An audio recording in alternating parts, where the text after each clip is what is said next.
جب آپ احادیث رسول پڑھیں گے تو قیامت کے قریب ہونے والے جو بڑے بڑے فتنوں کا ذکر میرے آقا نے فرمایا، اس کے نمودار ہونے اور ظاہر ہونے کے اوقات شروع ہو چکے ہیں۔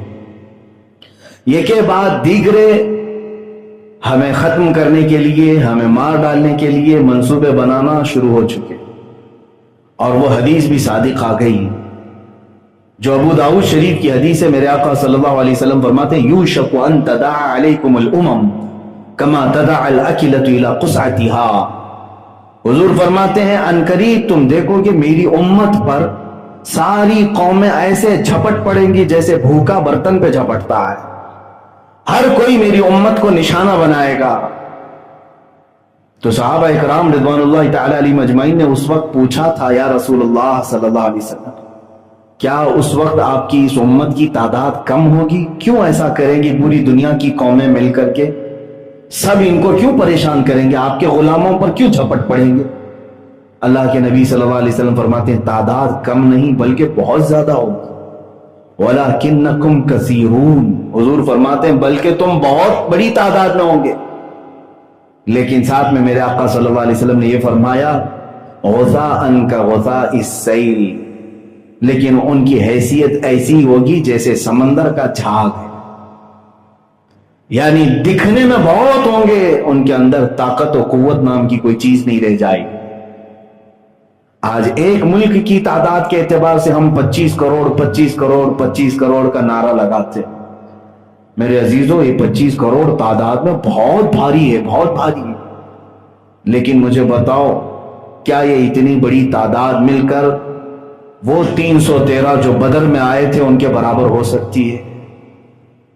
احد میں جو چند ہزار کی تعداد میں تھے، خندق میں جو چند ہزار کی تعداد میں تھے، ان کے برابر ہیں؟ نہیں ہیں۔ اس کا مطلب ہے کہ ٹوپیاں زیادہ ہو گئی ہیں، داڑیاں زیادہ ہو گئی ہیں، کرتے پاجامے زیادہ ہو گئے ہیں، لیکن مسلمان کہاں ہیں؟ عزیزان گرامی وقار، جن فتنوں کا ذکر میں آج کرنے جا رہا ہوں وہ یہ ہے کہ آپ آزمائے جاؤ گے، ہم بھی آزمائے جائیں گے، اور ہماری آزمائش کس لیے ہوگی وہ بھی میں بتاتا ہوں، کیوں آزمائے جائیں گے۔ پہلی چیز تو یہ ہے کہ تمہارے سامنے تمہارے عزیزوں کا قتل ہوگا، تمہارے اپنوں کو مارا جائے گا، تمہارے اپنوں کو پیٹا جائے گا۔ ایک بڑی آزمائش ہے اپنے عزیز کا قتل دیکھنا، ان کی مصیبتیں دیکھنا اور پھر خاموش رہ جانا۔ اس آزمائش کا دور اب شروع ہو چکا ہے کہ ہمارے عزیز مارے جائیں گے اور یہ کے بعد دیگرے ہم بھی پیسے جائیں۔ یہ پہلی آزمائش ہے جو شروع ہو چکی۔ کون سا خطہ ہمارے عزیزوں کے مارے جانے سے آج محفوظ رہا؟ بتائیں۔ پوری دنیا کا آپ جائزہ لے کر کے دیکھیں، تقریباً ہر جگہ جو نشانے پر ہیں، جو ٹارگٹ پر ہیں، یہی غریب مسلمان ہیں جو میرے آقا کا نام لیتے ہیں۔ میں جس بات کو عرض کر رہا تھا، آزمائش، فتنے کس طرح سے شروع ہوں گے؟ آپ دیکھیں، عزیزوں کا قتل ہوگا، انہیں مارا جائے گا، حدیث پاک میں موجود ہے۔ یہاں تک کہ تمہیں آپس میں اس طرح مختلف کر دیا جائے گا کہ تم ایک دوسرے کی گردنیں مارنے کے لیے بےتاب رہو گے۔ یہ آپس کے متعلق بھی حدیث پاک میں آخر الزمان کی جو حدیثیں، میرے عزیزوں اس وقت جو حالات ہیں اس میں یہ ہے کہ تمہاری مسجدیں اب محفوظ نہیں رہیں گی، تمہاری خانقاہیں ختم کر دی جائیں گی، تمہاری آئیڈینٹی چھین لی جائے، بس یہ ہے کہ تم ایک غلام کی حیثیت سے رہو۔ آج دیکھیں پچھلے 10 سالوں میں اتنا زہر بھر چکا ہے معاشرے کے اندر کہ جو اچھے دوست ہوا کرتے تھے ہندو، اب وہ بھی ہاتھ ملانے سے کترانے لگ گئے، وہ بھی ہمارے ساتھ بات کرنے سے کترانے لگ گئے، اس لیے کہ زہر بہت تیزی سے پھیلایا جا رہا ہے، بہت تیزی سے پھیلایا جا رہا ہے۔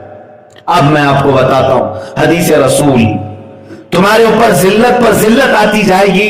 اللہ کے نبی صلی اللہ علیہ وسلم نے فرمایا، ابو داؤد شریف کی حدیث ہے، حضرت عبداللہ ابن عمر رضی اللہ تعالیٰ عنہما اس کے راوی ہیں، فرماتے ہیں اذا تبایعتم العینۃ واخذتم الزرع واخذتم اذناب البقر ورضیتم بالزرع وترکتم الجہاد सल्लत अल्लाहु अलैकुम ज़ुल्लन ला यंज़िअहु हत्ता तर्जिउ इला दीनिकुम औ कमा क़ाल रसूलुल्लाह सल्लल्लाहु अलैहि वसल्लम। मेरे आका फरमाते हैं, जब तुम सूद के कारोबार में लग जाओ और खेती बाड़ी में लग जाओ और जिहाद को तर्क कर दोगे, ये लफ्ज उनके लिए बड़ा बम साबित होता है। हुजूर अकरम सल्लल्लाहु अलैहि वसल्लम ने फरमाया, जब तुम जिहाद को तर्क कर दोगे, अल्लाह तुम्हारे ऊपर जिल्लत को मुकर्रर कर देगा और ये जिल्लत नहीं हटाई जाएगी। ला यंज़िअहु, ये जिल्लत तुम्हारे ऊपर से नहीं हटाई जाएगी। हत्ता तर्जिउ इला दीनिकुम, यहां तक कि तुम अपने पुराने दीन में वापस आ जाओ। जब तक तुम लौट नहीं आओगे अपने अक़दार पर, उस वक्त तक तुम्हारे ऊपर जिल्लत मुकर्रर की जाएगी। अजीज़ान गिरामी वक़ार, वो कौन सा पुराना हमारा दीन है? वही सहाबा इकराम रिज़वानुल्लाहि तआला अलैहिम अजमईन का, सहाबा के बाद ताबईन का। मेरे अजीजों, सहाबा इकराम रिज़वानुल्लाहि तआला अलैहिम अजमईन को मैं गुनाह और जुर्म से ताबीर नहीं करूंगा, लेकिन एक बात सहाबा की हुजूर को इस कदर नापसंद हुई कि जब कभी इस्लाम और सफीर इस्लाम पर हमला हो तो घर में बैठने का हक ही नहीं, और जो बैठा रहा सहाबी भी क्यों ना हो उसका बाइकाट हुजूर ने कर दिया। अब मुझे बताओ, सहाबा का जब हुजूर सल्लल्लाहु अलैहि वसल्लम 40 दिन तक बाइकाट करते हैं सिर्फ इस बुनियाद पर कि तुमने इस्लाम पर आने वाली आंच का मुकाबला क्यों नहीं किया, तो फिर इन तमाम गद्दी नशीनों का क्या हाल होगा, खानखाहों का क्या हाल होगा, जो बड़े बड़े अपने अकाबिर हैं उनका क्या हाल होगा? क्या इनसे सवाल नहीं होगा? अल्लाह के नबी सल्लल्लाहु तआला अलैहि वसल्लम फरमाते हैं, अफ़ज़लुल जिहादी कलिमतु हक़्क़िन इंद सुल्तानिन जाइर, सबसे अफजल जिहाद हक बात बोलना जालिम बादशाह के सामने, जालिम बादशाह और जालिम हुकूमतों के सामने हक बात का ऐलान करना यह अफजल जिहाद है। मैं इस जिहाद की दावत दे रहा हूं उलमाए रब्बानियीन से और सूफिया इकराम से, मुर्शिद और मशाइख जो मौजूद हैं उनसे, कि इस जिहाद का तो इस्तेमाल कर सकते हो क्या, हक बात तो आप बयान करें। हक बात बयान करने से किस बात का खौफ है? क्या सारी चीजें लुट जाने तक हम खामोश बैठे रहेंगे? अजीज़ान गिरामी वक़ार, ये जिल्लत हमारे ऊपर मुसलसल तारी की जाने लगेगी। अजीज़ान गिरामी वक़ार, ये घेरे अब तंग होते चले जाएंगे। आगे के दिन वो मुझे नजर आ रहे हैं जब सांस लेने की भी दुश्वारियां हमें पैदा कर दी जाएंगी। कौन मस्जिद में आ सकता है, कौन पढ़ा सकता है, इसका भी डिक्लेरेशन होना अभी बाकी है। सारे लोग हुकूमत की नजर हो जाएंगे। अब कोई डेमोक्रेसी, कोई जमहूरियत का नाम बाकी रखने का इनका इरादा नहीं, सिर्फ डिक्टेटरशिप होगी, बादशाहत होगी, रोलिंग होगी। तुम्हें किसी को बात करने का हक नहीं। इसीलिए जब तक आजादी है जो मैं बोलने की, अपने हुकूक का मुतालबा तो करो। कम अज कम मरने के बाद अल्लाह के रसूल सल्लल्लाहु अलैहि वसल्लम की बारगाह में इतना तो कह सकोगे कि इन तमाम मजालिम के खिलाफ मैंने आप ही के मिंबर से आवाज तो उठाया था। खामोश रहोगे तो फिर हर एक की पकड़ होगी, हर एक गिरफ्तार होगा। अज़ीज़ान गिरामी वक़ार, इन फितनों के जमाने में आपका क्या रोल होना चाहिए? पहली चीज तो यह है, रसूल पाक सल्लल्लाहु तआला अलैहि वसल्लम ने जो हदीस में बयान किया है वही चीज मैं तुम्हें भी कहूंगा, हत्ता तर्जिउ इला दीनिकुम, ये जिल्लत तुम्हारे सरों से नहीं हटेगी जब तक तुम अपने पुराने दीन में नहीं आ जाओगे। ये हुजूर ने जब फरमा दिया तो तुम्हें अपने उसी दीन में वापस लौटना होगा। तुम इस दीन को ऐसा मॉडर्नाइज ना करो कि इसकी रूहानियत ही खत्म हो जाए। जैसे आज के बाद लिबरल लोग इस्लाम का चेहरा ऐसा पेश कर रहे हैं जैसे कि इसमें मुनाफिकत है। इस्लाम एक मुकद्दस दीन है, इसमें किसी चीज की कमी नहीं। जब तुम्हें खुद इस बात पर यकीन हो जाएगा तो फिर देखना हालात खुद ब खुद सही हो जाए। मुझे ऐसा लगता है कि तुम्हें खुद ही शक है इस्लाम में आने के बाद। अगर शक नहीं होता तो आप अपने आप को दूसरों की तरह नहीं बनाते। आपने अपने आप को चेंज कर लिया है दूसरों के खौफ से। हुजूर पाक सल्लल्लाहु तआला अलैहि वसल्लम की सुन्नतें उखाड़ कर फेंक दिया। आपने दूसरों के लिबास पहनने में फख्र किया, अपने चेहरे को साफ करने में फख्र किया सिर्फ इसीलिए कि दूसरी कौमों को हमें राजी करना है, फिर भी तो ये तुमसे राजी नहीं हो सके, आज तक ये तुमसे राजी नहीं हो सके।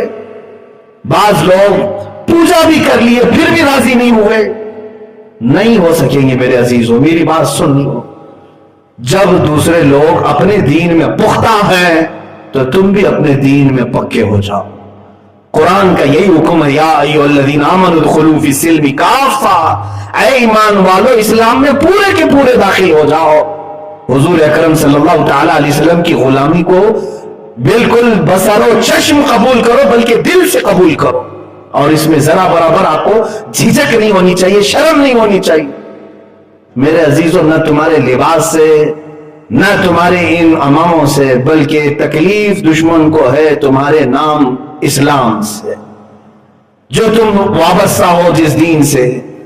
इसीलिए मैं कहता हूं आप मुकम्मल दीन में दाखिल हो जाओ, ताकि अल्लाह भी तो वादा फरमा चुका है तुम्हारे साथ, तुम अगर कामिल मोमिन बन जाओगे तो अल्लाह की उसी वक्त मदद नाजिल होगी, मदद भी आएगी। कुरान कहता है वकान हक़्क़न अलैना नस्रुल मुमिनीन, हमने अपने ऊपर लाजिम कर लिया है कि ईमान वालों की मदद करेंगे। अजीज़ान गिरामी वक़ार, ये क़यामत के करीब आने वाले अहवाल हैं, फितनों का दौर बहुत तेजी से शुरू हो चुका है, इसलिए हर एक आदमी अलर्ट हो जाए, हर मुसलमान अलर्ट हो जाए। सिवाय तुम्हारे पास एक ऑप्शन के कुछ नहीं बचा, वो ऑप्शन है तुम दीन में वापस मुकम्मल दाखिल हो जाओ, यही एक ऑप्शन है। और अगर तुम दर दर की ठोकरें खाने पर राजी हो तो फिर तुम्हारे से मेरा कोई खिताब भी नहीं है, तुम्हारी अपनी मर्जी है। लोगों की ठोकरों पर जीना चाहते हो, तुम्हारे टुकड़े कर दिए जाएं, तुम्हारे अजीजों को मार दिया जाए, तुम्हारे दीन पर मुसलसल हमले किए जाए, कुरान को बैन करने की बातें की जाए।